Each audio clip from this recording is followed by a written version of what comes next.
We don't. Oh, Great. It's going. let's go. Well, we doesn't. I can edit. It does no. Well, no, with uncut. This is all going to be in it, Max. This initial thing. Introduce the show. You always introduce it, don't you? Oh, do I? Oh, I do. Yeah. We do this every week, Max. How are you not remembering? Valued and incredibly loyal and patient listeners, we have returned for once again to answer the question, maybe it's bunnies. I would like to welcome our glorious, magnificent host. It's Solly. Whoa! Woo! You know, Max, I hear Sorry, that they're not finished applauding. Hang on. Oh, okay. Yes, and I'm allowing Max to be the guest today because Yes. Jenna Coleman's not responding to my emails. But the thing I was going to say is I hear that every week, obviously. Yeah. But it gets better every time because obviously we took a long break and we did the We're Not Dead special, and then since then, where we promised to be more consistent, we have frequently uploaded new episodes. So I'm just gonna run through the listeners to the format, although they should know as it was only 7 days ago we did this. But obviously we are going to discuss a piece of media that I suggested this week for over the course of this episode, and then at the end of the episode, Max will suggest a piece of media, and then we will discuss it the week after. You will discuss it with you and whoever your guest is. Sure. I'm allowing Max to suggest it, but he may not be here to discuss it. Passing on the baton, really, to the next. Yeah. I'm the one constant in this ever-changing flow. Ever-changing. You're a rock in the sea, Solly. I really am. I really am. But so this week I asked Max to watch the first 2 episodes of Breaking Bad. We're going to discuss it.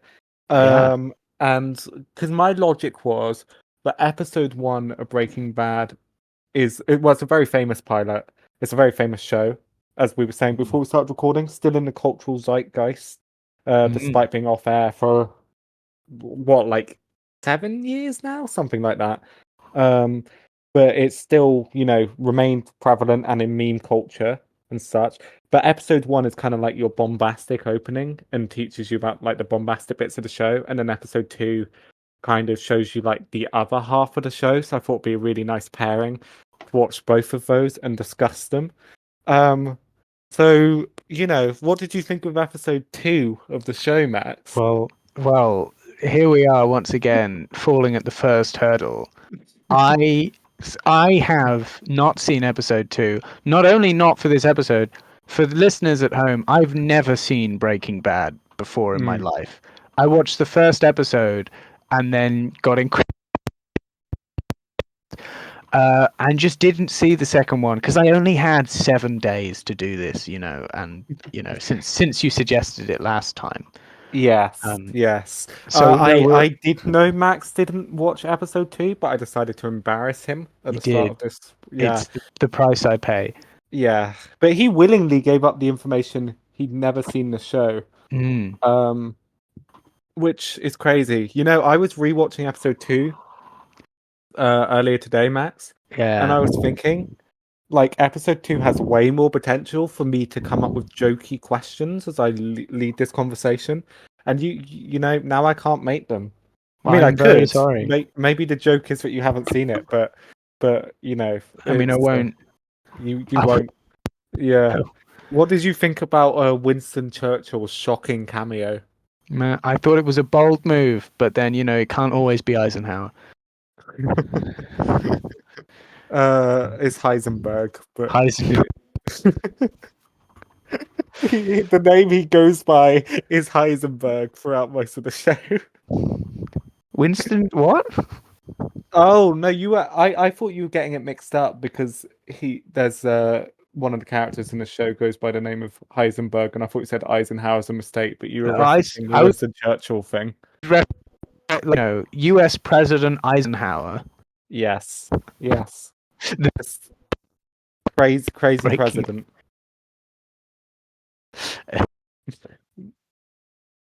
But what broadly speaking, we'll get into specifics. What did you think of the pilot episode titled Breaking Bad of Breaking Bad?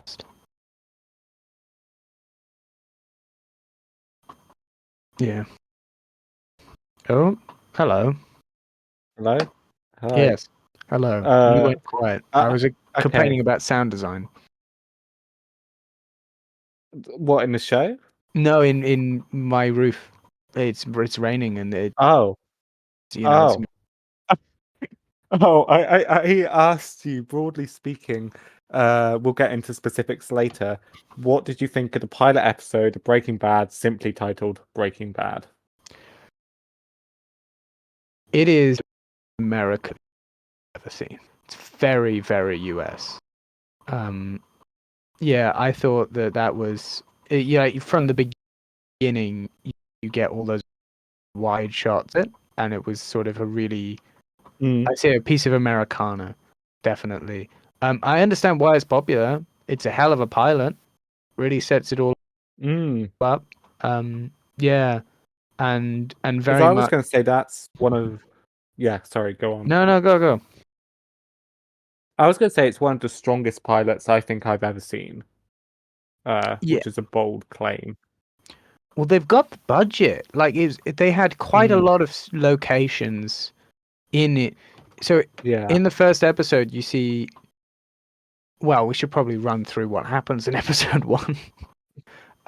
Well, yeah, but we can talk broadly, or we can talk into specifics. well, Or we no, can just go plot point by plot point. across the episode, you see the protagonist. Hang on, Walter. Yes, Walter White. The protagonist Walter White, who is a chemistry teacher, and you see him in various locales.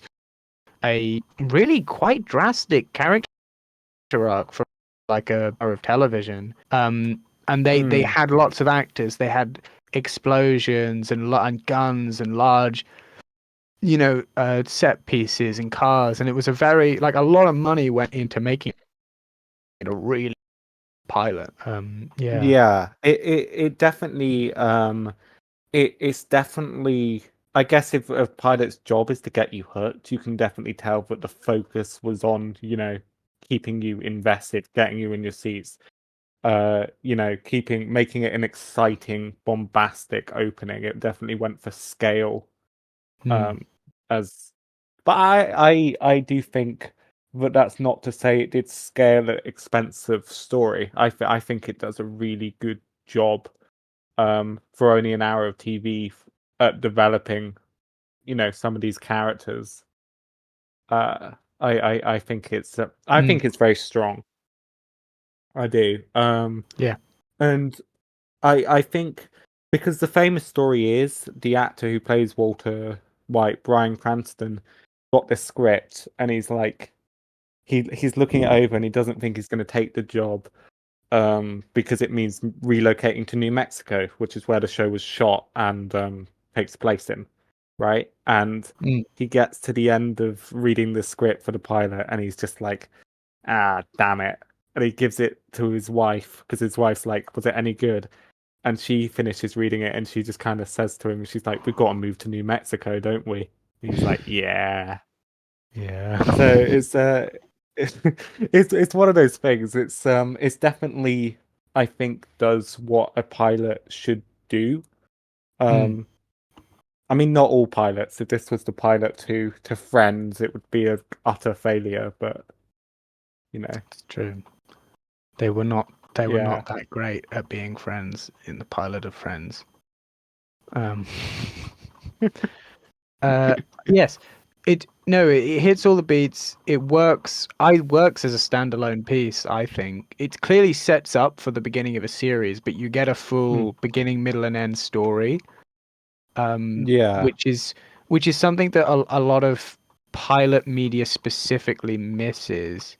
Is if you leave it too open-ended, you're not showing the full range of what you can do, right?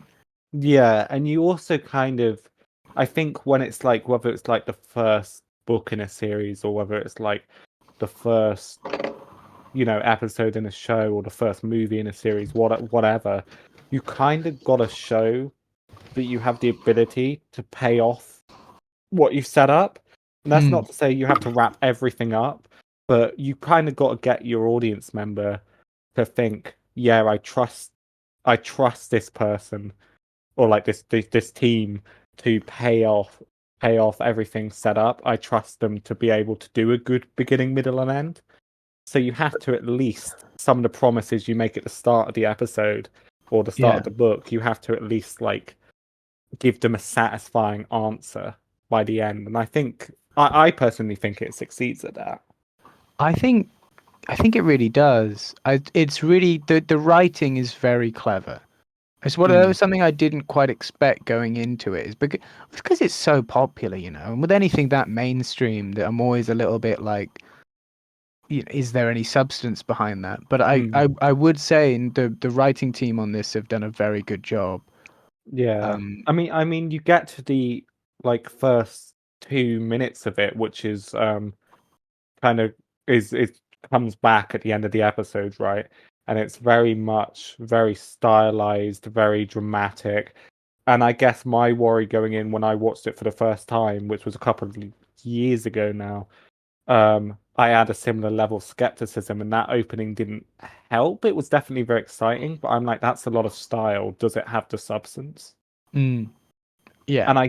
And I guess the majority of the episode is about the substance to get there, because most of the episode takes place kind of as a flashback. Yeah. I think it's very useful. It's very useful to have that hook at the beginning, just to get people watching, because they've obviously never heard of this show before. But yeah, it's because with a pilot episode specifically, you have to focus on the characters and setting them up in a way you don't really need to do in other episodes, right? Even in a drama or on a long-running show like this, you don't need to be introduced to who these people are again. But no, you need to come out of this episode really knowing who these guys are inside and out.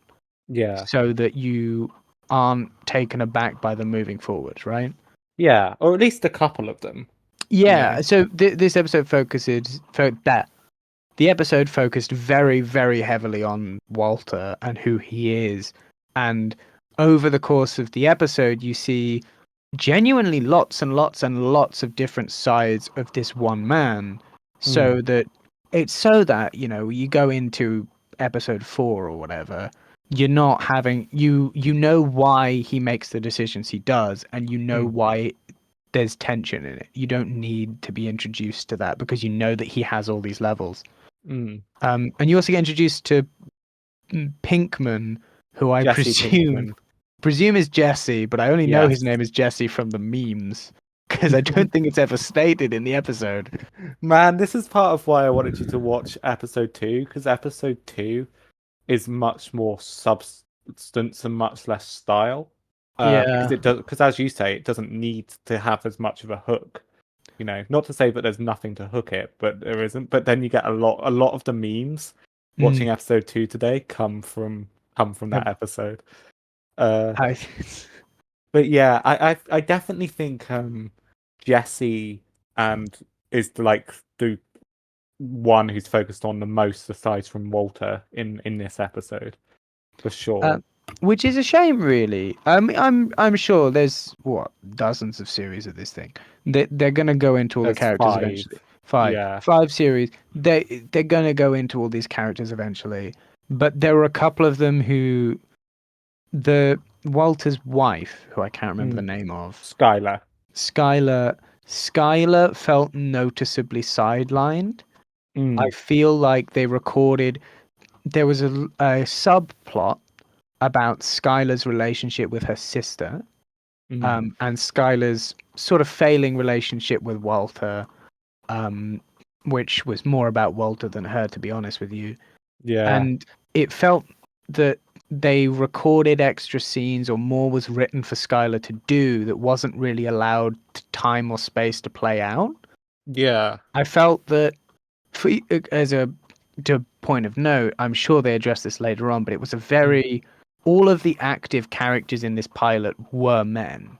She was the only female character who really got to do anything, and it felt like she wasn't desperately as focused on as maybe she could have been, because you got to give space to Walter and Jesse, who are your main duo moving forward. Yeah, they're your leads, right? And then the rest of them, the rest of them are like co-leads, but there's definitely like they're like the tier below Walter and Jesse. And then arguably Walter is a tier above Jesse, but that becomes, particularly in the pilot in any case. Yeah.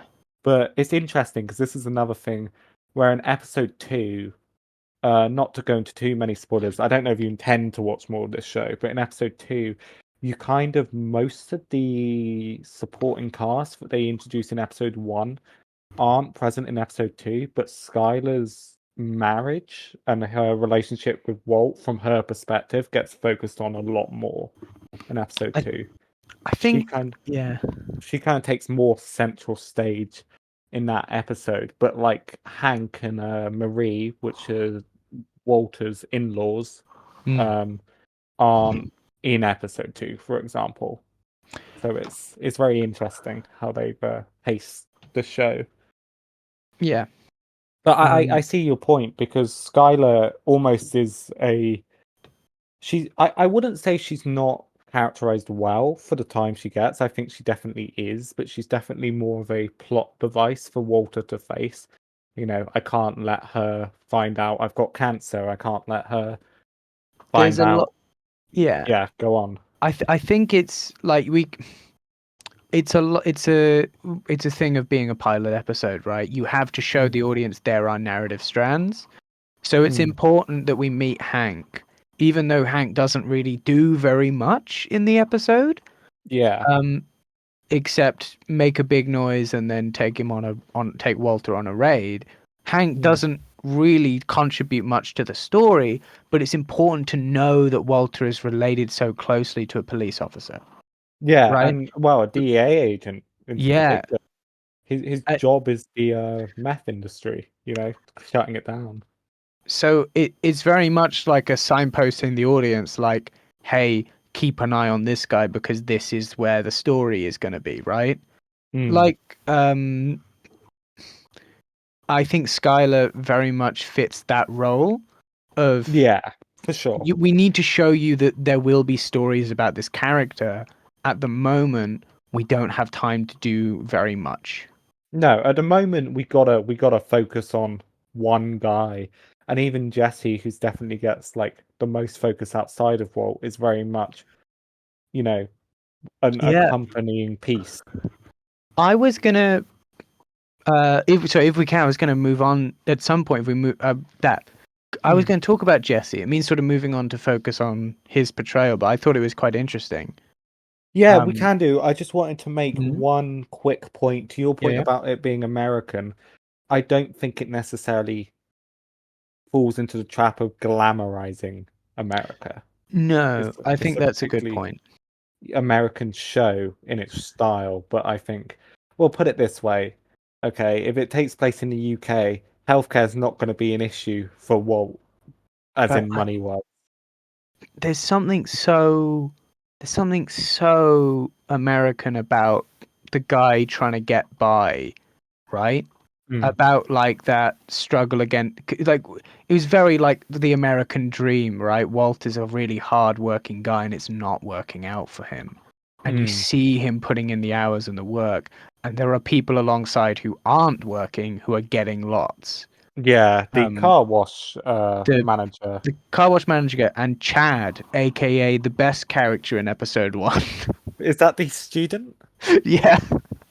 Chad, the student, absolute mad lad Chad, coming in with the complete narrative relevance of being rich.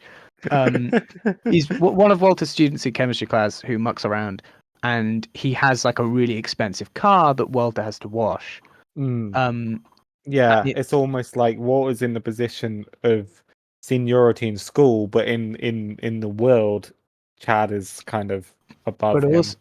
But also, it's like okay, we're introduced to Chad as this guy doesn't work hard, right? He doesn't pay attention in class. He's not giving Walter any respect, and he doesn't No. care about his studies. And Whoa, yet whoa, his whoa! life, He's busy. Okay, he's got to drop that sweet, sweet Riz. he is, yes.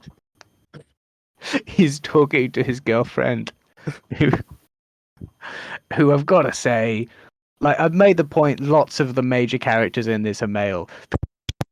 But, like, it has all of the character of a wooden plank. She has 3 lines. I don't think she needs to be characterized particularly strongly, to be fair. Like Chad, as much as we're saying what he represents, he's very much two-dimensional at best. Yeah, he is. Yeah, he is.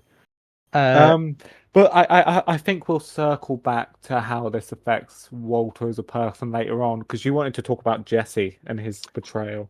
Yeah, well, I was, funnily enough, when he first came in, it really quite blindsided me, because he doesn't show up until, I would say, halfway through the episode. Yeah. And there isn't any reference or mention of him until then. So much so that when he showed up initially, I was like, oh my god, it's Chad. Wait a minute. No, it's not. Damn it. Well, no, because he's going to a male student's house, and I was like, who's the only male student we've seen him interact with? Chad, the mad lad. Yeah. So I thought, for a character who's clearly so central to the series, absolutely Chad or Jesse. Yeah, I mean, yes, Chad. Yeah, series 5, everyone else is dead. Chad is protagonist.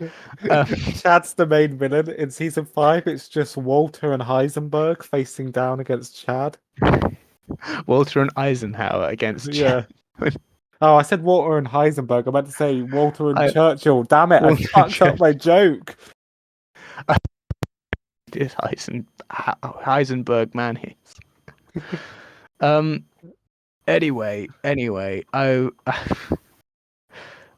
Jesse, yes, Jesse. Interesting to bring him in so late. It's interesting. I don't think there's a reason for Walter to mention him, though, right? As a former student who we don't see. No, we like a lot of the. It's difficult. You can't see his inner thoughts, right? Like it's fairly signposted. This Walter's thought process. The filmmakers aren't subtle. They really want you to know.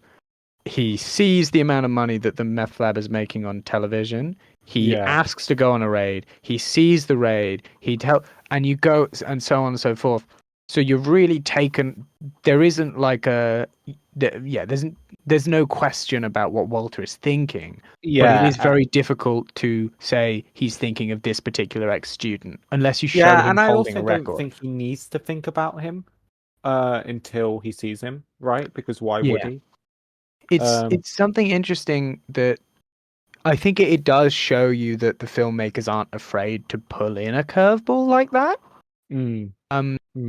That being said, to your point about lack of subtlety, I definitely think the series gets better at it, but it is quite funny when you see Jesse like climbing out of the building, right? And you see Walter's face of like shock that it's him, and it's like, whoa, mysterious. How do Walter knows this guy?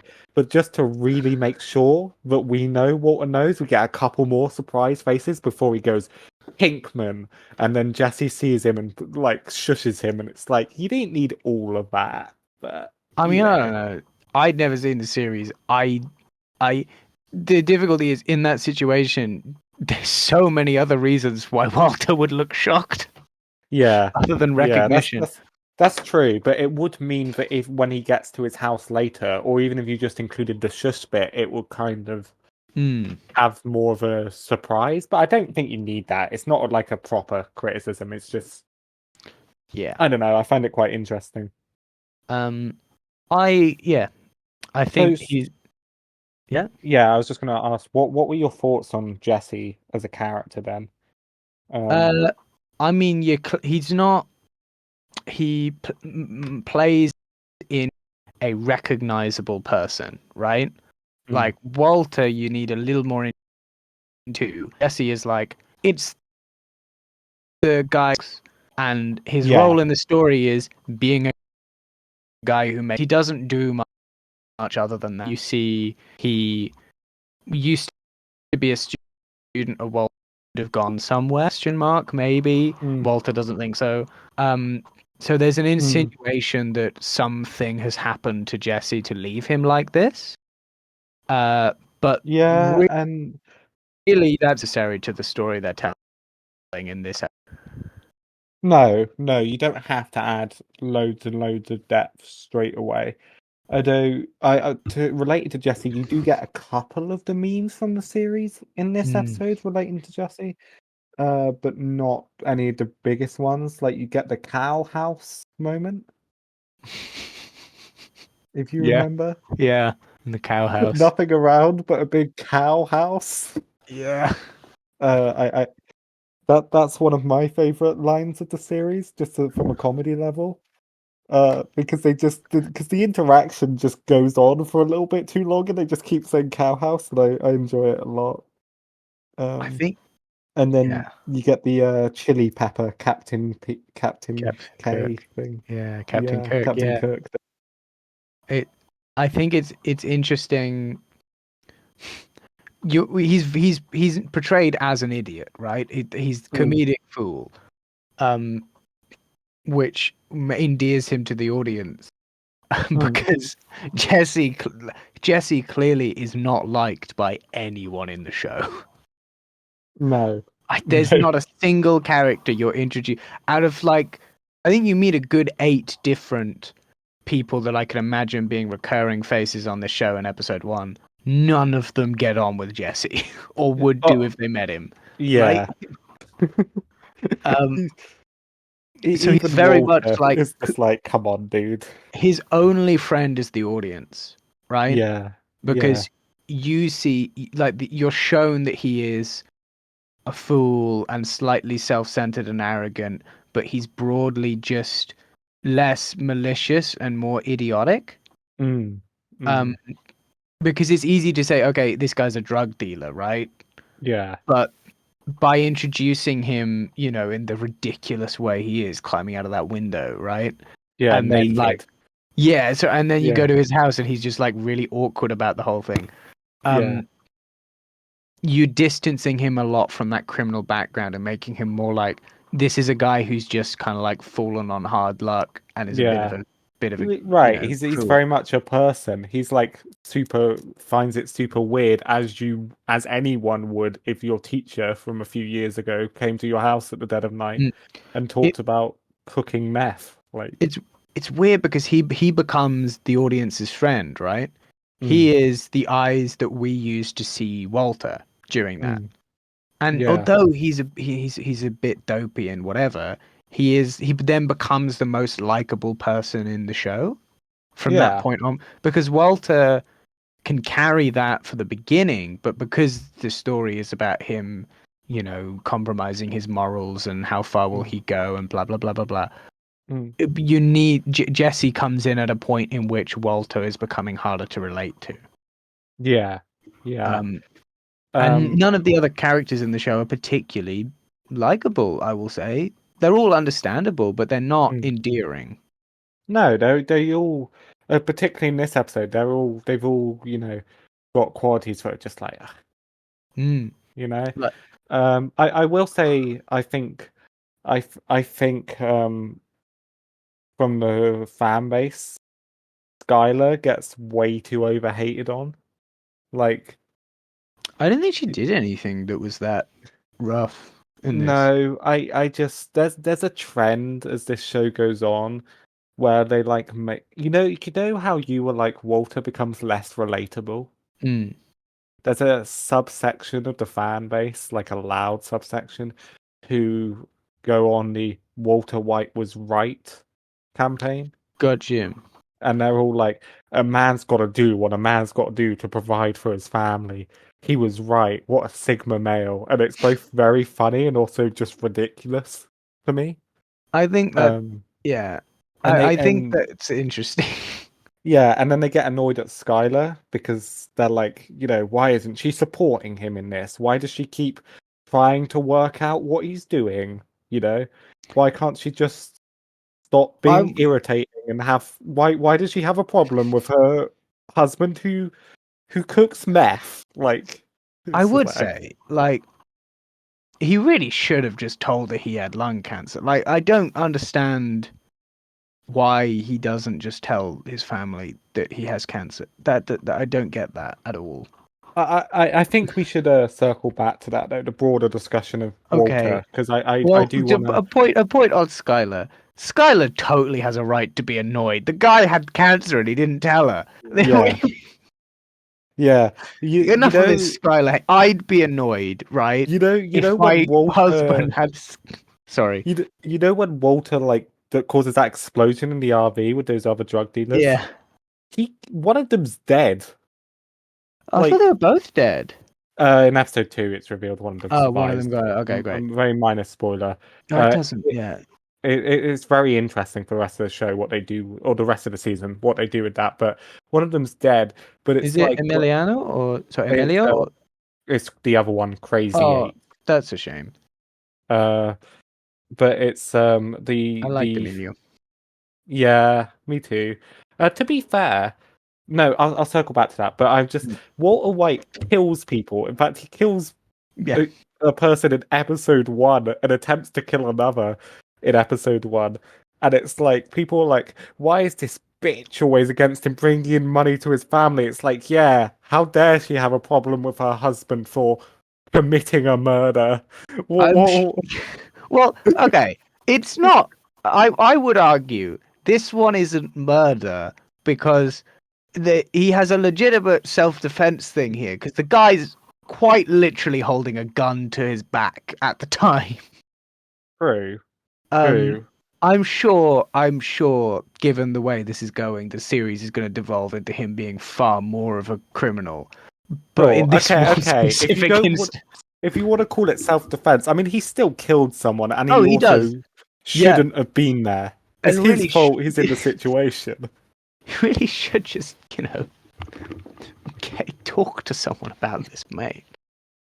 But yeah, circling back to Jesse, there's layers to him, I think, introduced in episode 1, because he comes across, I don't know, he what I find interesting is like he's kind of trying to be like the tough guy in some bits when he's very clearly like not the tough guy, and I think that's like most present when he's talking to Crazy Eight, and then he's like a few minutes later it's like, oh, I am really sorry about your cousin getting arrested, by the way.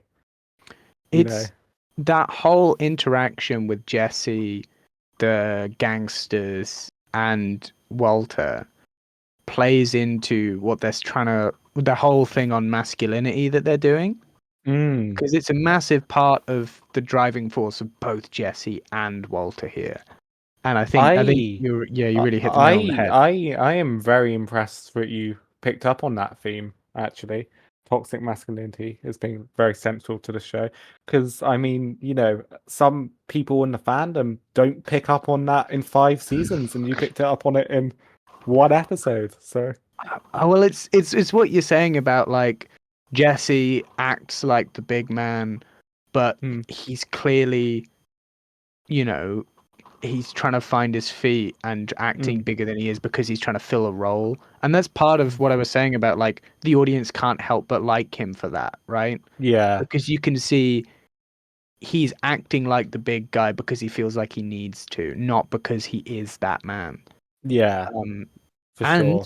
Quite literally got like in that who's the alpha male, quite literally got a small wolf by the looks of it to have a go at him in the form of the big attack dog that Crazy Eight's got. Yeah. Like, yeah, exactly. It was proper. Like, you want to see this is testosterone flying high. Yeah, and again with the calling it American thing, it's like I don't think that's ever like idealized by the show. It's just it's more criticized, which I really enjoy. Yeah, and to your point, why do you think it's a shame that Emilio was the one to be killed off? Emilio, I felt is the more interesting of the two because he has history with Jesse that we never really get seen. he gets bailed out by his family / cousin, I guess. I think the Yeah. cousin by Crazy Eight, I guess. Mm. And although Crazy Eight, when he comes in, he is big and threatening, and that's his deal. That's his whole deal. That's all he does. Big, threatening, has to go at Jesse, and that's a really great way of looking at Jesse. But there's nowhere to go with Crazy Eight. I mean, Emilio, I disagree as someone who's watched the show, but yeah, yeah, well, from I'm a sure they surface level go pilot, places with him yeah. now, but his function in the pilot is Mm. to be a force to be contested with by Jesse and Walter.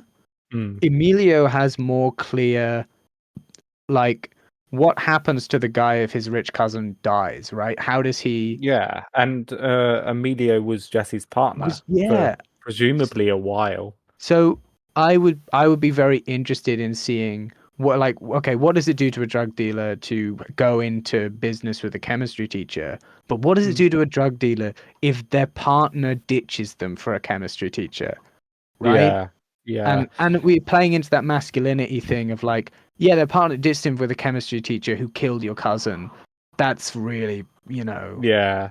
It's very there is definitely potential there. I do like what they did, but I think, yeah, as you say, there is potential there, and it's kind of shown in the pilot. I also like the fact you can't tell this. Obviously, it's been one episode, but Breaking Bad is very good with its continuity for a show that's not planned out, right? Nothing is really forgotten or like abandoned as like plot lines, to the point where Emilio gets uh gets a cameo in the prequel Oh, series. lovely. Yeah. And Crazy Eight gets a straight up as a very, very, very minor subplot in that prequel series, gets a semi origin story. Great. So it's I really appreciate that about the show. It is quite funny when Emilio rocks up, and the actor looks like significantly older. Yeah. What's the prequel show called? Better Call Saul. It focuses on Is the that a prequel show? Breaking yeah, Bad? yeah. It's What? it focuses on Saul No, it Goodman. isn't. It What are you is, talking yeah. about?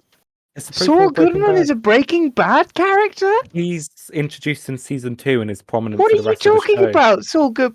What? Yeah, this is what I mean. It's been in What? the cultural zeitgeist ever since. Like, it continued into a Saul Goodman 6-season is the prequel lawyer. series. He's the Yeah, lawyer from the lawyer show. He's not in Breaking Bad. he's Walt's lawyer What? later on.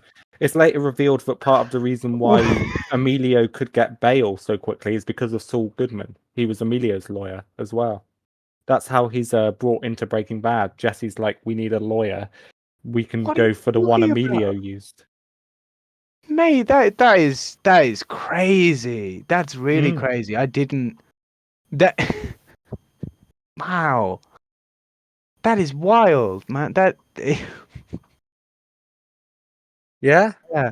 That Again, with plot lines not really being forgotten, Emilio dies in episode 1, and the reason he gets bail introduces one of the most major characters of the series, yeah. and is That's it, you know it's like you've just told me that Grey's Anatomy is canonically what happens before the zombies in Walking Dead.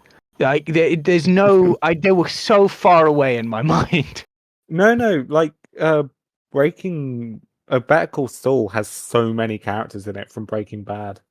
I just thought it was like a lawyer show that was really popular. I didn't realize it was a No, Breaking Bad. Better Call Saul is brilliant in its own right. Same guy, uh, Vince Gilligan. Which brings me to something I want to bring up of a very surface level thing. But I've been meaning to mention it. I like that in the little credits they've got the chemical symbols in the actors and producers' names. I I think appreciate that's that. very nice. And Yeah. I also appreciate that they are not at the beginning of the names when they could be. Mm. They're Sometimes deliberately they're in the middle. they're deliberately put in the middle at the end, right? It's Mm. deliberately random, even when you can see that the chemical symbol would work at the front, because it Yeah. puts you in a like, oh yeah, it's chemistry. Oh, but something's a little bit wrong. Yeah. Yeah. And obviously you got the periodic table and the theme tune opening. It's a very basic opening, but I quite like it. Far more science focused than I thought this was going to be going into it. Like, I did Yeah, not think Breaking Bad was much of a chemistry show, but yeah, you get a bit of a like meth making montage, and then you get It was a Walter. great, very, very, very great. Let's not show you how to make meth, but show you these characters making meth in a cool way. Yeah. Montage. You get I this one kind of falls to the wayside for me because you get a lot of meth montages throughout the show, but I mean, it's still a good one. Yeah, it's very chemistry based. They use chemistry to get out of a lot of problems throughout the show as well, and it's like actual science. Pretty cool. In the prominent hit TV show Breaking Bad, it feels very odd to say. You know, I wasn't that loud. Yeah, it took me by surprise. Yeah, I think it's very good. Should we talk about? We've talked about Jesse. We've talked about Skylar. Any thoughts on Hank, the DEA brother-in-law? Fairly straightforward characterization, similar to Jesse, really. Like, well, no, actually, I would say Jesse goes. You spend a lot more time with, and you get to know. Hank is similar in my mind to, I would say, Walter Jr. in that it is clear that Walter has strong emotions towards Hank. It is clear that Hank has completely different emotions towards Walter, but they don't really. There's no friction or movement on that in this series, in this episode, really. Like, I can see Hank is definitely going to be an interesting character. He is, I think, the closest thing that this episode has to an antagonist, other than the two guys that are other than two gangsters, right? Yeah, he's like unlikable in a way where you also like kind of get why everyone else likes him. Well, yeah, he's it's interesting because out of the two of them, he is portrayed as far much more of a bad man than Walter is when they interact, right? Yeah, whereas Like, they're on very different sides of the law. well, yeah, but it shows you that, like, I think what I would say in this episode, again, I'm sure he does worse stuff later in the show. Hank isn't a good guy, and he's getting away with being a bad man because he's a police officer. I mean, Right? he's like openly very racist. He's openly very racist. He's openly very violent and celebratory and blasé about other people's suffering. But because he's working within the law, he has a space in which he can do that. And Walter is being forced into doing that on the other side. So it was I thought that was a very interesting thing. And I'm sure he is an unlikable thorn in the side of the meth boys, the protagonist people. I mean, actually, I'd say he gets much more likable as the show goes on. Wow. Surprisingly, yeah. And he gets some of his layers get, uncovered, and you learn more about him, and he becomes more complex, as everyone in the show kind of does. And everyone's kind of morally grey, but you see some apart from my boy Chad, he's complete git the whole way through. You gotta respect him, man. I fully expect Chad to never show up again. I really hope he does, but I don't think. No. You see him in Better Call Saul in the prequel show.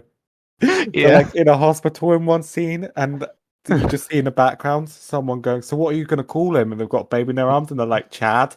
Yeah. I made that up, but Better Call Saul has so many like characters from Breaking Bad in it. I wouldn't be surprised if that was there, and I just had missed it.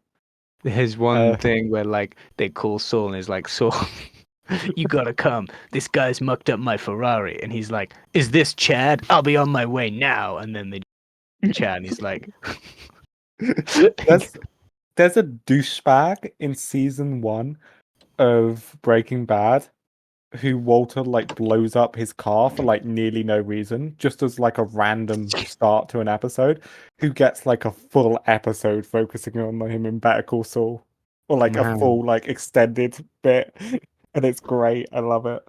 Yeah. But yeah, it's a lot of fun. But yeah, as you say, Dean Norris, who plays Hank, thought this was a comedy. Um, Mm. for quite a while, so he's playing it as though it's a comedy. But I think it actually helps because it's like because for Hank as a character at least, because he's quite a bombastic, loud character anyway. Um, So it's like, yeah, go for it. Um, there's a deleted scene in episode 1 where like Walter, when he gets home for his birthday party, starts to give a speech, and then there's like, sirens going, and that's how Hank like enters. He like plays Yeah. sirens and interrupts his speech. I personally think that's a good idea, but that was cut. I think it's a bit like too much, and it's already kind of you get that dynamic established quite clearly in the Yeah. rest of the scene anyway. But it's quite interesting. The other thing is the DEA raid on Jesse and stuff. That's a real DEA raid. What? You know when they like get They read catch it, yeah. Emilio and stuff. They like brought real DEA agents in to do that and told them to do it as if it was a regular raid. Oh. Is that why it was so violent and like not it's not glamorous at all? I so it's like real, it's like real off shit. Pretty Yeah. crazy stuff, right? No, it's great. It's amazing that they could get that level of authenticity. I mean, Yeah, I for a think pilot episode, that's incredible. yeah. Well, I think the police officers were just happy to do it. They like sent me an email, and the police officers were like, "Whoa, we can be on TV." Yeah. Fair enough. I don't think it really took up much of the budget, I guess. I did a set, but they had to get knocked down, presumably repeatedly. Probably did. I wonder if those police officers regretted being the ones that were in the show all about making drugs. Well, like season 3, there's a step-by-step guide, and they're like, "Damn it, we could lose our jobs for this." No, yeah. I guess then we should come back to. Oh no, one more thing on the chemistry point we made earlier. I really like the scene where Walter and Jesse are discussing the different kinds of like beakers and stuff. Yeah. And it's Yeah. another one of like he's being a teacher, and it's like we're about to cook meth, and Jesse's like, what? Stop pretending this is normal, Walter. It's great. I think it was interesting because anyone can write a cop show, like a crime show, right? Mm. It shows you that Walter, yeah, he's going to be a criminal. Yeah, this show's going to make him do all this stuff. But he knows his onions, and he's not a typical crime guy, because that's boring, right? So way of telling the audience, we're not just going to do a scene where these two characters make drugs. Like, this is going to be interesting. Yeah, you like see him come out with all of the like equipment, and he like drops one on the ground and stuff, and it's like it doesn't like cheat, I guess. Yeah. Very much. And then Walt Jr. Should we discuss him before we circle to Walt himself? Yeah, we can talk about Walt. He didn't really do very much in this episode. No, but he's I don't know. I think the actor does a good job. The actor does have the condition he's playing, but he like plays it to a more extreme degree than he has it. It's quite an accurate portrayal from what I gather of that condition, but he has like a more minor version of it, if that makes sense, but plays it up a little bit. But yeah, they do, and obviously Walter Jr. gets to be there for the veggie bacon scene, the best scene of all the TV. Yeah, whatever the hell that was about. Oh, we're out of hot water. Oh no, now we've got to eat veggie bacon. It was literally like scene 2. You're like, what? And I think there's definitely some of the masculinity things are there with his son, especially how Walter feels about him. But like, you know, who do you want to help you with your trousers, dad, kind of thing. Yeah. You know, the bullies picking on him. I don't know if Chad's among them. I'm sure you'll be able to tell me. He's not, no. Ah. Chad's more of a like sit back and laugh bully rather than a like Yeah. big, physically intimidating man. Yeah. He's not an ableist. He's not. Just a dick. He's a classist, the Yeah. betterist. If you're gonna choose your prejudice, he's one of the less problematic ones. He's probably less problematic in this than Hank. Oh, well, he's definitely less problematic than Hank. Yeah. Chad does nothing. He's to work really hard. He like drags his chair, and I'm like, man, how do That's we? true. Way to make us hate you like instantly. Hey, what are you doing? Talking with your girlfriend at the back of class? Dude, that's like, Yeah. What I find Sigmas really don't funny about that. apologize. Sigmas go to the car wash to get their own back. What I find really funny about that scene in particular is that like Chad does it and like goes back and does his like hey, who are you looking at? Me eyebrows. And the girl he's talking to is just sort of like, what's happened? And does no reaction to it at all. Yeah. It's dumb. It's really funny. It's so yeah. And then you've got, just quickly bringing in other characters, you've got Bogdan, the car wash owner, adding to like the class thing. He's very much presented in this as a guy who's not working hard, but is in a position of privilege, whereas Walter's like the working guy. I wouldn't say he's not working hard. No, I but think he's presented as a bit of an ass with it, I guess. he's very much exploiting his workers. I would say it's sort of used in the same like, how far's Walter gonna go? How far has this guy already gone to make ends meet? Right? Yeah. And it's and also his eyebrows are a meme. So his eyebrows are huge. Fuck you and your eyebrows. Yeah, they're very weird eyebrows. I do really look forward to the scene in which sorry. I know it's gonna come up because it was necessary, but he hasn't told his wife that he quit with Bogdan. Yeah, He hasn't told his wife that he quit with Bogdan. So I don't know how it's explained, but I do really hope there's a bit where he's just like, yeah, here's what I made from Bogdan, and it's like 40 grand. Yeah. That's very much part of why I want to see you watch episode 2. Is this show doesn't like cheat when it comes to how does he, get his money into his account? How does he, clear up the crashed RV? Stuff like that. It's like very much, part of it and plot lines. Bogdan also, you might be excited to hear, comes back. Wow. Shockingly. But like in season 3, I think. Well, that's it. He doesn't. He gets episode 1 and he never crops up again. He might be in season 1 again. Wow. But then he doesn't turn up again in the show properly until like season 3. Man, this guy gets all that love, and my boy Chad. Bogdan gets to come back and have a plot line related to him. Justice for Chad. He gets a subplot. He gets like a mini subplot. It's great. Wow. He's an integral part of this of the Breaking Bad lore, Bogdan. I mean, he's like one of the most important characters to like some of the Skylar plot lines, and it's like what?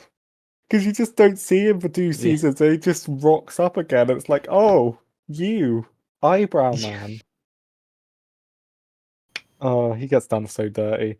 Sadly, not in Better Call Saul. He should have called Saul. Yeah. I guess now we'll do the inevitable. Let's discuss the protagonist. Our boy Walt, Big W, Walter White, racist. Walt, the Walt man. Yeah. I mean, it's an episode about him, really. So yeah, he's the front and center. We've steered around him for quite a while. I I think it'd be yeah. Yeah, no, you Go. go first. I was saying I think it'd be interesting to see. This episode is very much from Walter's perspective. There's very Mm, few bits that we see characters interacting without him in the room. Characters mm, interacting in a way that Walter wouldn't know about with him without him in the room. mm. Skylar gets a scene with her sister. That's about it. I As the Yeah, show moves forward, at the moment, it's Walter's show. yeah.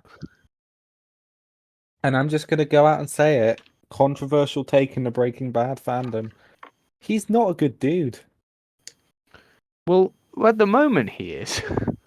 I mean, is he though? I think it. So he is a good man because you're shown that when he starts out, he's trying his best to be a good person, right? Mm, But mm, he for circumstances beyond his control, he's forced into doing things that he doesn't like and doesn't really want to do. mm. Um, and in episode one, there isn't really anything that he does that he has choice over. He's very much being pushed into these, apart from the fact that he could have told his family that he Mm. had cancer. This was the That's thing I the was going to put across. I don't think he's a very good husband or father. no, but that's the only thing. Mm, Everything else that he does in here, from the cooking drugs to the killing people to the, mm. going on a police raid only to see what happens, all of that, he still doesn't come across as a bad guy. He But doesn't with later context. He kind of does when you figure out more of who he is. But yeah, no, I agree with you. The thing I'll push back on is there's some very clear stuff where it's like, well, for one thing, he's not very good with his family, no, like he's at not. all. And I think there's an element of shame he has about having a disabled son, which I think is pretty inexcusable. Mm. I don't know if you thought that or not, but I think it's I I picked up on it, and it's that masculinity thing again, right? yeah, which So I it's think is very central to his character. like everything, it's about whether you see Walt as believing in and relishing in, or being trapped by it, right? Yeah. Is it a prejudice that is inherent within Walter and his attitude looking at the world, or is it that he exists in a world in which masculinity acts as such, and Hmm. he cannot help but, I think it can be both as well. There's like an element of nuance to it for sure. mm, It's I don't know, it's very interesting because like I look at the scene, I don't know, I look at like some of the stuff like when it comes to his son, right? There's a scene where he beats up his son's bullies, and it's like, yeah, supporting his son. But then there's also like, he is furious, right? And I don't know, I watch it, I'm like, not all of that anger is on your son's behalf.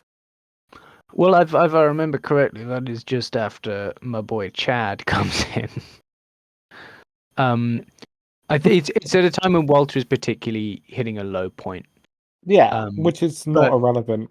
He no, but also it is. walks out of the shop and then coolly walks back in because he's got to look like a badass, I guess, as he does I, it.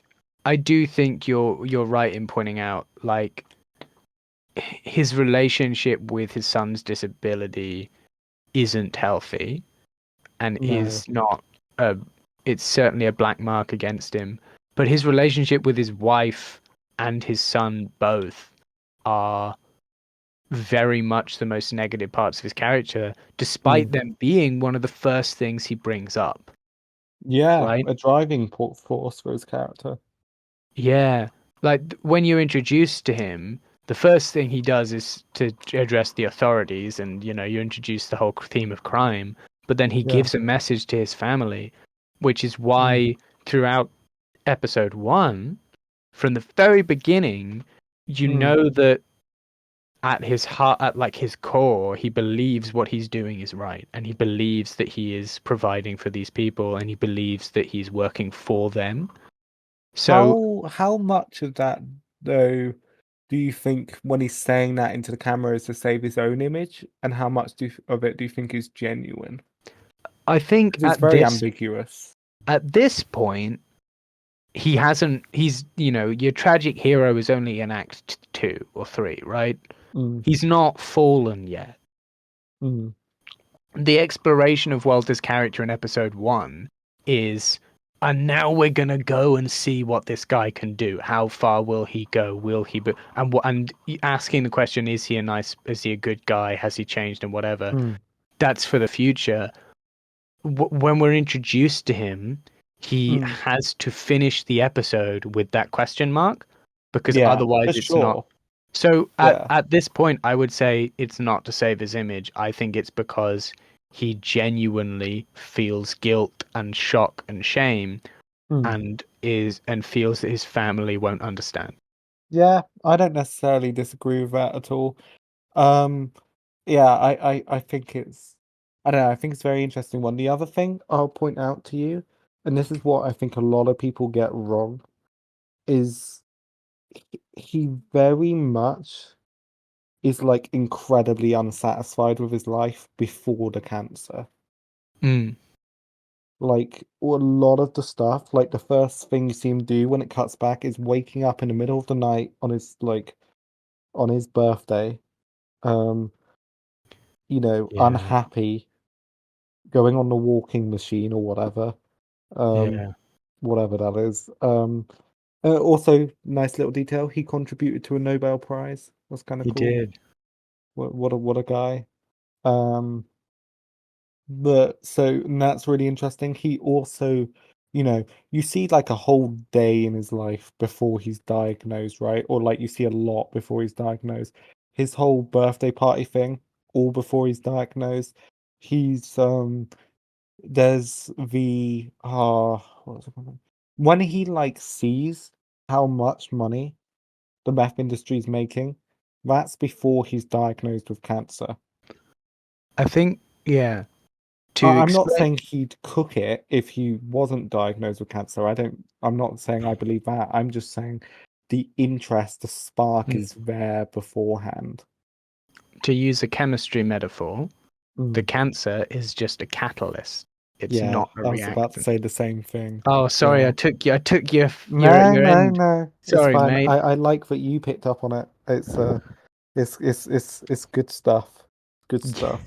To use a biological metaphor, the cancer is not the reactants, it's the enzyme. Man, Yeah, I said it. Bam. what?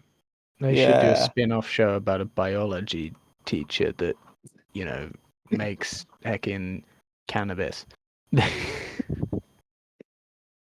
Um, That's your next spin-off for you guys. They've already Uh, done two spin-offs, technically three, but we don't talk about what's one of them. what's the other spin-off? They did a movie, a sequel film, and then they did an animated show about Saul Goodman as a little kid. Uh, but They're that's really probably leaning into this Saul guy. Like, it feels like he's got yeah. much more of a. Um, this animated show I don't think has any of the main creative team behind it. From what I gather, there's like aliens and portals in it and stuff. It sounds dreadful. Hmm.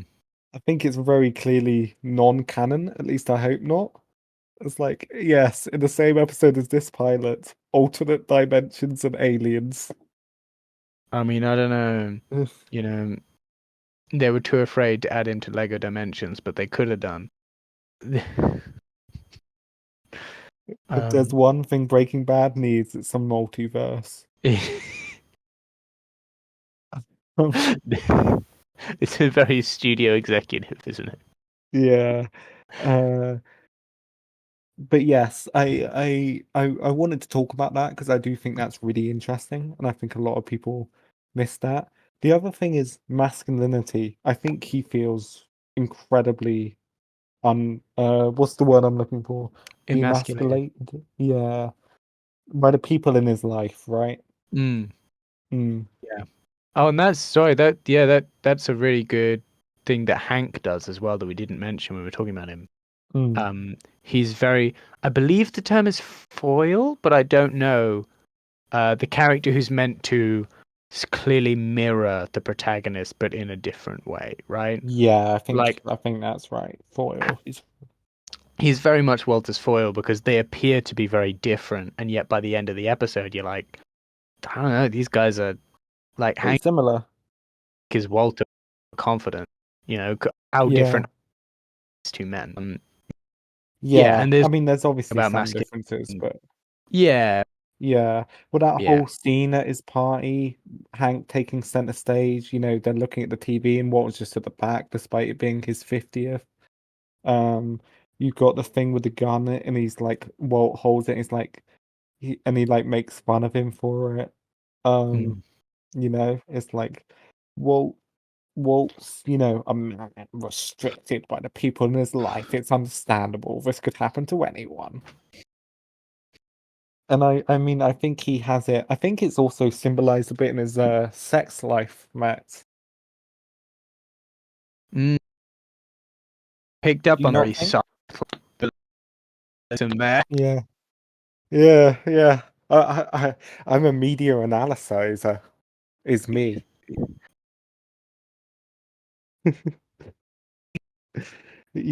He. Pardon?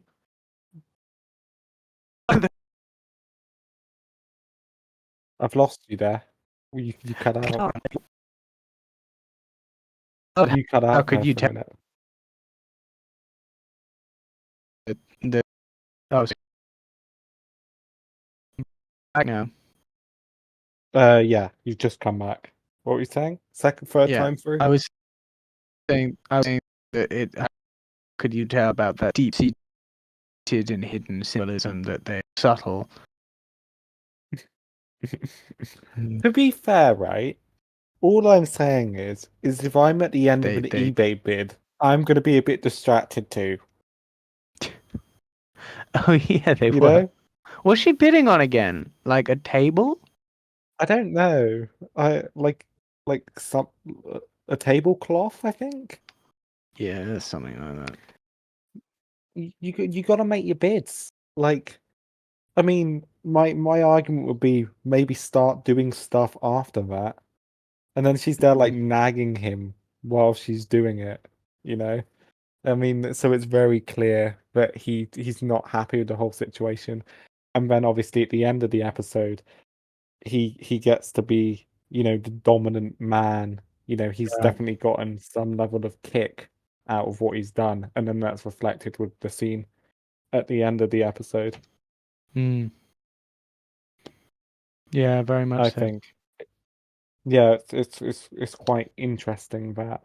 Um Yeah, and Bryan Cranston, as he said in many interviews, those were his favorite scenes to film. Really? He likes to say that a lot. He gets a big laugh out of it.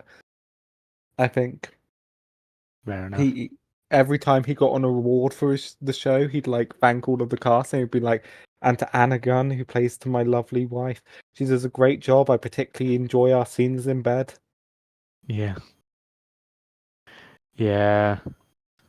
I don't know Well, though. There's something that makes me feel very uncomfortable about that last scene, though, when he comes in and like doesn't tell her anything and then starts doing that, and it's like, hmm. yeah, I think you're meant to get that though, right? yeah. Although the Walt, is that you line is pretty funny. I can't lie. Yeah. Yeah. Um, No, but I definitely think masculinity, is core to his character. Um, and then I guess what I'll open it up to then is why do you think he doesn't tell his family? I don't know. I That think it's stupid. you think it's like a I flaw in the pilot?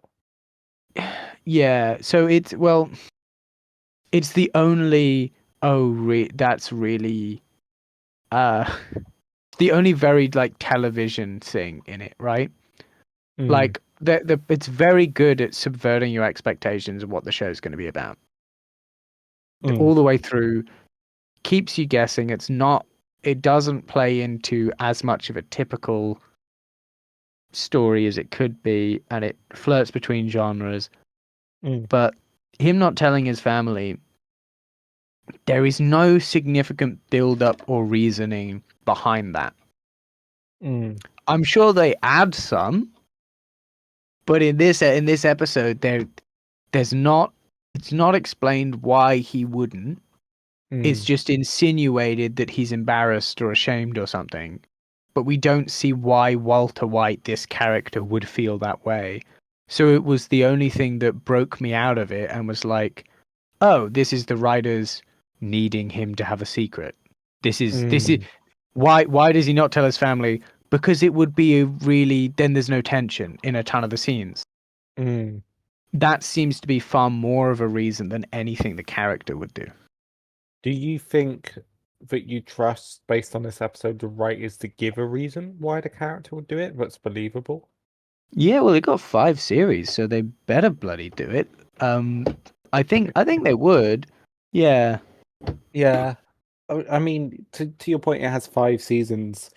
Downton Abbey has 6, and as someone who's now watched all 6, I can confirm that there's not a single episode in Downton Abbey as good as this pilot.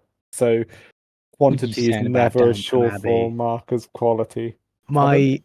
What are you saying about Downton Abbey, mate? Honestly, Hey, some of it's good, but it's none my of it's fantastic. my English teacher loved Downton Abbey. He would be shocked to hear this slander against Downton Abbey. That You want to know my favorite bit about Downton Abbey? yeah, That when like actors didn't want to keep being in the show, they would either leave, they'd always be written out in the most jarring way possible, and it's fantastic. The only time they write a character leaving, would it's like, I mean, it's not always in the most jarring. Any of the characters you care about when they're written out, it's in the most jarring way possible. There's 2 characters they write out pretty well, but I did not give a shit about them, so I didn't really care. Um, but well, no, actually, one of those is really jarring. It's either in the most jarring way possible. The like other one exception to this rule, they give this character like loads of depth as to why they're loads of depth, loads of Downton Abbey depth. Let's yeah, be clear. Um, by that I mean they set it up at least 3 episodes in advance, which is crazy for this show. Uh, so they give it some depth, and then he comes back 3 episodes later anyway. So it's like, oh, okay. So the one you gave a reason to leave doesn't leave. So either they just leave kind of like out of nowhere, or they're killed off in the most brutal way possible, and it's yeah, so funny. that's funny. Yeah. There's a main character who has a kid at the end of a season, and 30 seconds later is killed in a car crash. That's just how the season ends. One minute Yeah. he's fine, and the next minute he's dead. Yeah, it's not a not a lot of thought in that one, is there? One character gets killed by Hitler. It's like so weird, man. By Hitler? Yeah, Personally? I think it's like one of the SA officers. Right. But Hitler's there.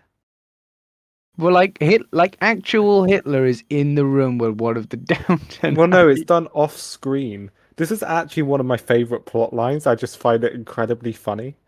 Uh, so the character, he's because it takes place at like 1910 is when it starts, and then it finishes in like 1925. Um, Oh, yeah, and it's like one of the characters is like gets a boyfriend, but he's married to an insane woman, and the law in England doesn't says that you can't be married, like can't get divorced on those grounds. So he gets German citizenship through the course of like a season, and then like in one of the last episodes of the season goes off to Germany so that he can get a divorce after getting her pregnant, although he doesn't know that. Um the pregnancy is one of my favorite plot lines, but so he goes off to Germany and just disappeared, and it's like kind of a mystery, and the mystery is so dumb because it's later revealed that whilst in Germany he was there on the day that Hitler did the Berhol putsch, where he violently tried to overthrow the government, and he like tried to stop Hitler and his goons and got shot. Right. It's like that. It comes out of nowhere. It's like the show is relatively like detached from like Germany. Well, it's completely detached from like Germany and European politics, and is only vaguely related to English, like major English events, except for World War One. And then just randomly out of nowhere, it's like, where did this guy go? Ah, yes, he was killed by Hitler. Right. What a weird. I get it. Well, I guess it does make it is kind of following that timeline. Yeah, I mean they got the dates right. To be fair. I keep forgetting because Downton Abbey it's like it opens in 1906, doesn't it? And then No, moves it all the way opens up in 1910. It opens 1910. on Titanic Day. 1910, sorry. And then it Yeah. moves all the way up through the war. Yeah, what does World War The One for war. a season, and then it goes to the interwar period. I thought that the easier way to get Hitler to kill a character was have Hitler kill a character in World War One. No, because this character's introduced after I World see. War One. We The don't get any easiest, World War One Hitler action. no, sadly, we do get a guy die because of World War One in one of the better character deaths of the show. So Breaking Bad, you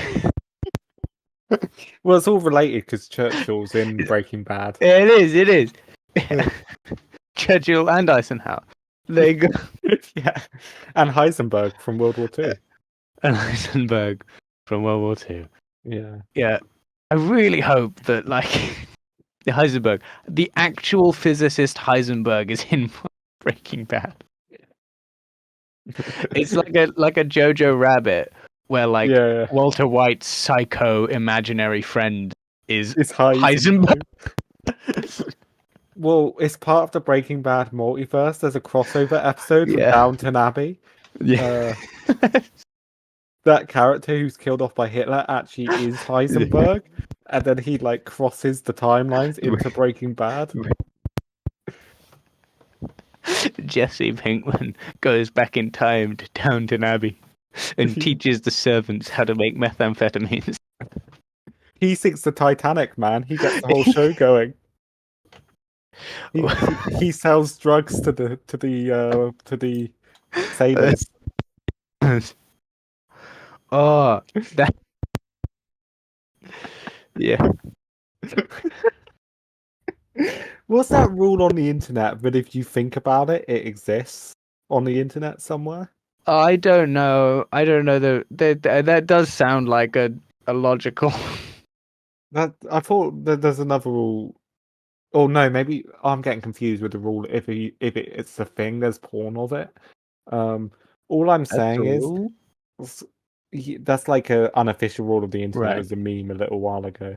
And I thought that was another one, but I'm getting confused. Anyway, I swear that sometimes I come up with such wild bullshit like this conversation that it's like no one could have possibly had that idea anywhere else. Which makes sense, Max, because I am a writer. That's true.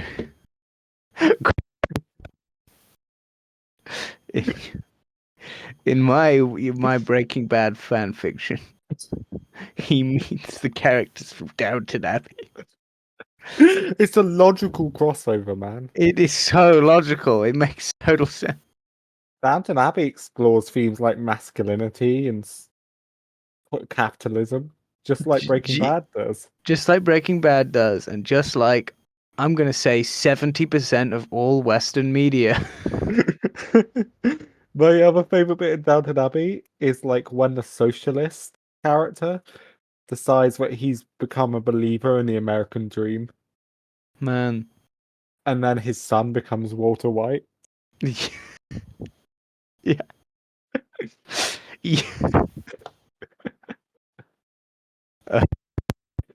Yeah, no, it turns out Dad is actually the long lost heir to Downton Abbey in the future. Now you can That's why afford your he's so cancer rich. treatment. That's why. That's where all his money comes from. What, Chad? Chad, yeah, he inherits the wealth. He's the new Earl of Grantham.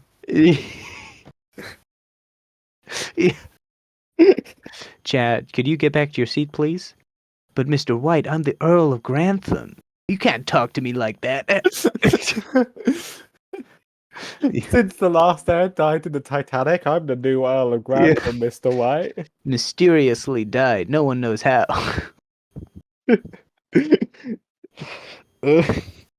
My cousin was killed by Stalin, so now I'm the Earl of Grantham. Yeah, well, Mr. White, I may look like a teenager, but I was actually around during the Cold War. I just got held back in school. I'm 45. It's just an 80-year-old actor giving a ton of downers. Look younger.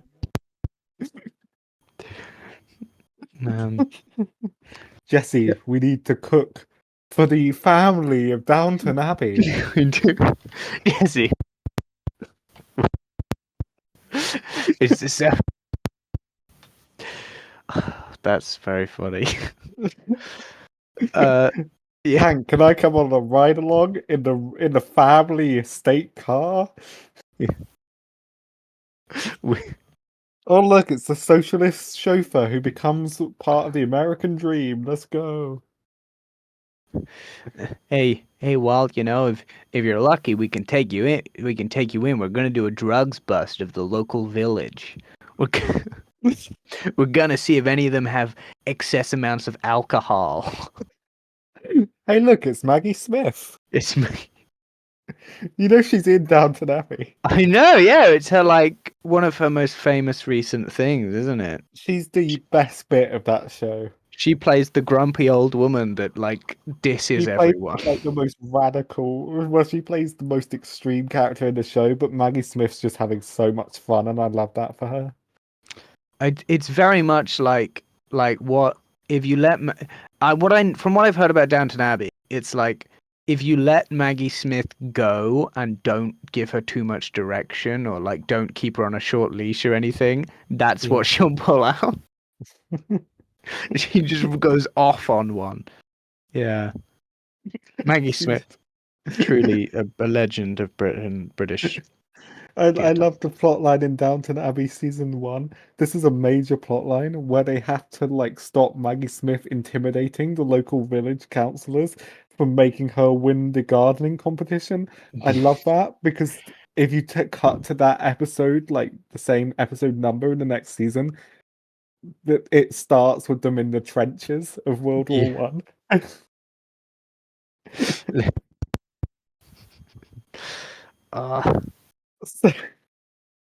So Breaking Bad. Yeah, I think that's about everything. That's all you need to know about Breaking Bad, listeners. That's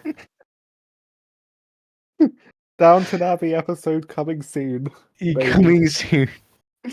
There's a new film coming out in 2025. Me and Max. No, there isn't. Is there? Yes, there is. Yeah, the third film in the series. They made 2 Downton Abbey films. I haven't seen them yet. I only recently finished the show, and I don't know. I've got to build myself up before I can watch those. But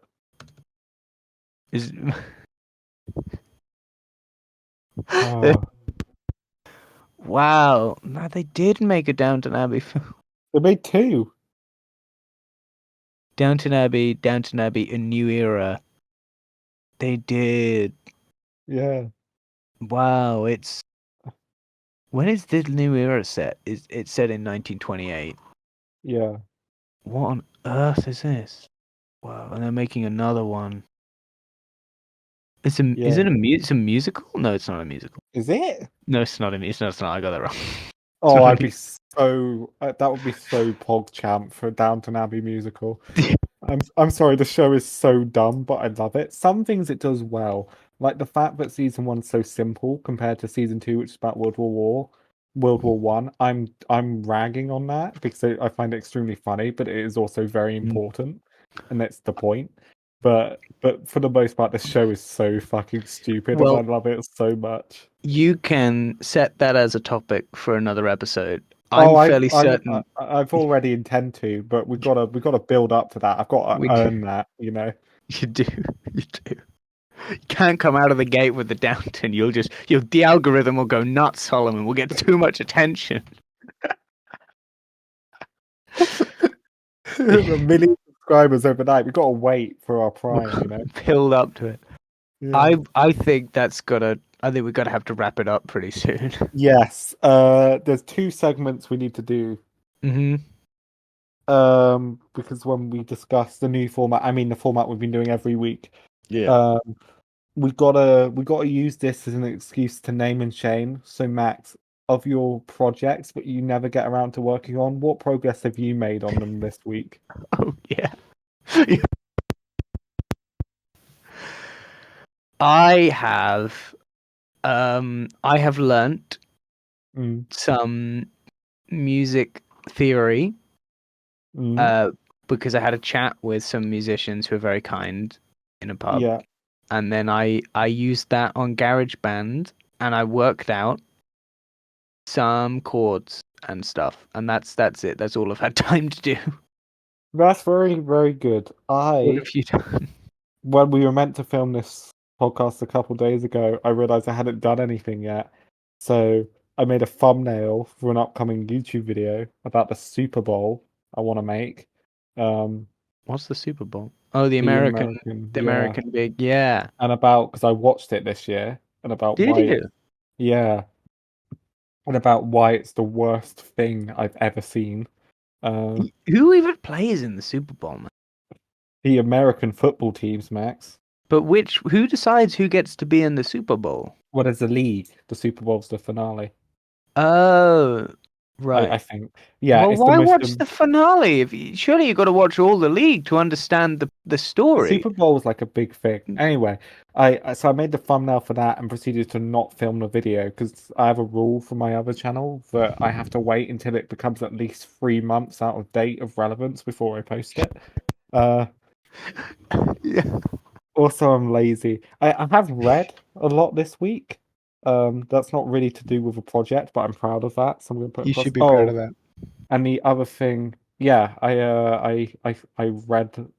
I read a whole book. I finished another one, and I read an entire manga box set. Uh, Lovely. yeah, very good. Read my first Doctor Who book. Um, Mhm. the other thing is I figured out there was a part of my book that I'm writing I wasn't happy with, and I figured out why, and I figured out what I'm going to do to fix it. Of course, I haven't started doing that yet, but I know what I'm going to do, and I also figured out some of the problems I was having with the prologue. So What a great and productive and they sound like big things, but they much longer just list than mine. yeah. But the list isn't that long because really the only thing I actually got done and saved as a document was the thumbnail, and then the other Yeah. things were I had an idea of how to fix a problem. I mean, Yay. yay, yay, yay though, yay though. Yay, though. We Yeah. will obviously have committed and finished several projects by this time next week. Naturally, naturally. And then the other section, so that section audience is so that we can shame each other and like motivate each other to Yeah. do more, and it's probably incredibly boring for you We guys. we decided that the best thing for this podcast was a bit where we specifically alienate you guys and just talk about ourselves. Maybe they'll find it interesting. Maybe they will go watch my Super Bowl video that will not be linked. And read my book that will not be written. Um and listen to your music. Yeah, well, that is not available.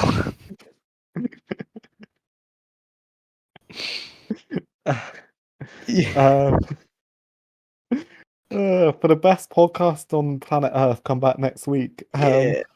And then the other thing is Max gets to pick what we engage with next week. And I Well, feel like I know what it's going to be because I feel like I've turned him over and he's going to want to do a Downton Abbey episode. So, we got to build up to it, Solomon. They're not ready for it. oh yeah, of course.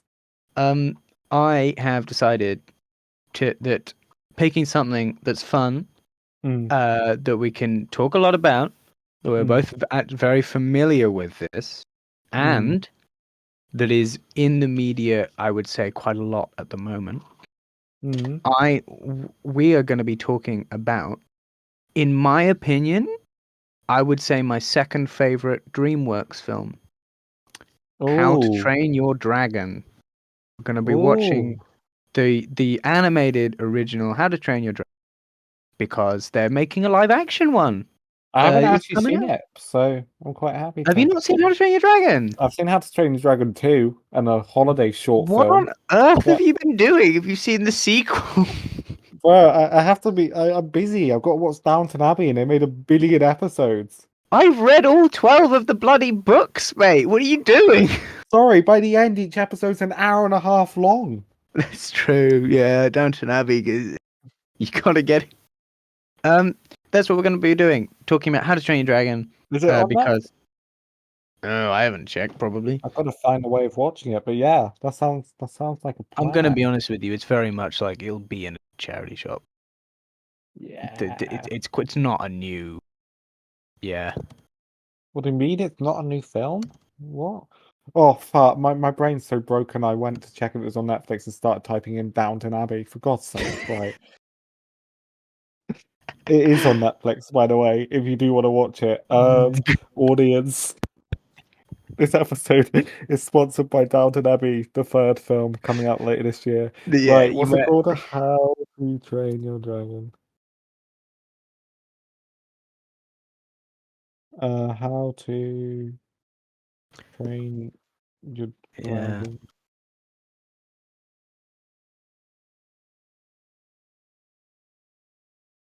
I don't think they've got it, but I'll find a way to watch it. Oh yeah, I've watched the Netflix show as well. A little while ago. Yeah.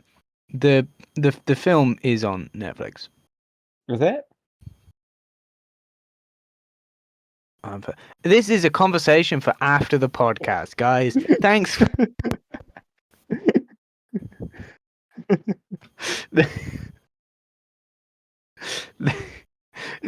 What do you think Maggie Smith's reaction to the How to Train Your Dragon film would be? I don't know if she ever saw the How to Train Your Dragon film in her life. You reckon her character in Downton Abbey did when she crossed paths with Walter White? Maybe so. Grantham goes to watch How to Train Your Dragon. Now that I would watch as a spin-off to Downton Abbey. Turns out they're in the same universe. It's all explained in the animated story. Flipping Jimmy. Yeah. Oh my god. Wrap up now.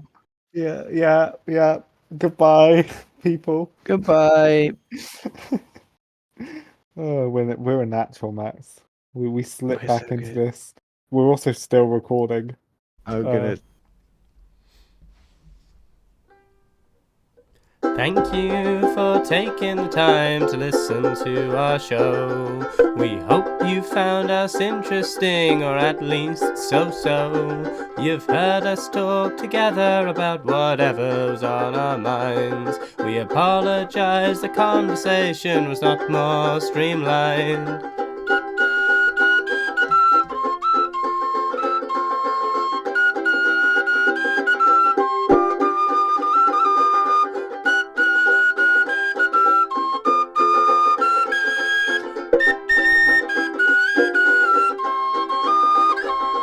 We hope you'll stick around for our next upload, but there's one thing you should take away from this episode.